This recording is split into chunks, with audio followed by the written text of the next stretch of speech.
I used to have a beautiful home here with me and my husband and my 2 children. And unfortunately, 2015, my house was burned down.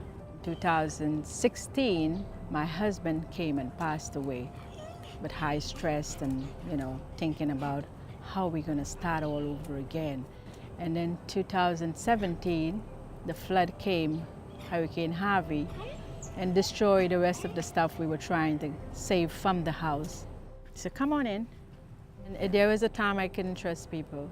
A lot of people came through and said they're gonna help, and they never showed up again. Didn't want to trust anyone again.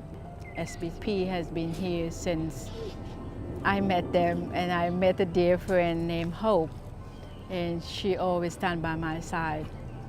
She always there for me, and wipe my tears. Maybe, sometimes she probably had to change her shirt because I always cry on her shoulders.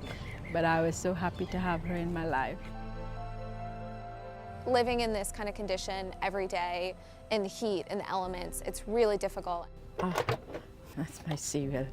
I keep it in there so it stays fresh, And, She is insanely resilient. I don't know how she does this every day. The worst part of any disaster isn't simply the physical destruction. With resources, homes can be rebuilt, but for once independent and autonomous American families who had achieved the American dream of home ownership, staring into the abyss of uncertainty with no clear path forward, puts them at grave risk of being pushed beyond their breaking point. It changes you.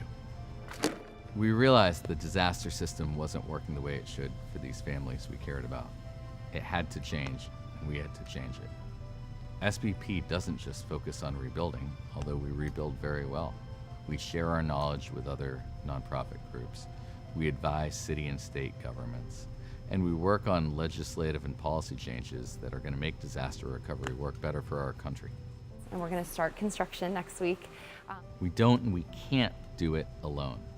It's because of you, our volunteers, our donors, and our corporate partners that let SBP create a clear path so that our families can come home. I thought they was like God sent angels. God answered my prayer. To have some way back to live a better life. To know who I am, the value of my life.